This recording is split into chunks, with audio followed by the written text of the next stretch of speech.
Daily. Taste the Daily. ఎస్ఎల్బీసీపై CM మంత్రులు అబద్ధాలు మాట్లాడారని అన్నారు మాజీ మంత్రి జగదీష్ రెడ్డి. కాంగ్రెస్ టీడీపీ ప్రభుత్వాల కారణంగానే ఎస్ఎల్బీసీ కృష్ణా జలాల్లో తెలంగాణకు అన్యాయం జరిగిందన్నారు. ఉత్తమ్కి అసలు నీళ్లు ఇరిగేషన్ సబ్జెక్ట్ అంటేనే భయం అన్నారు. కాంగ్రెస్ టీడీపీలు 60 ఏళ్ల పాలన చేసి ఎస్ఎల్బీసీ ఆలస్యానికి బీఆర్ఎస్ ది బాధ్యత అని ఎలా మాట్లాడతారని ప్రశ్నించారు జగదీష్ రెడ్డి.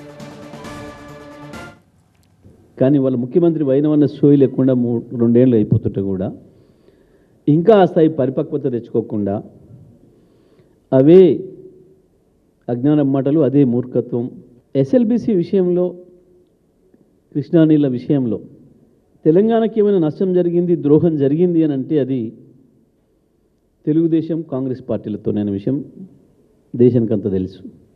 నల్గొండ జిల్లా నాశనం చేసింది, ఫ్లోరైడ్తోని నడ్డి విరగొట్టింది,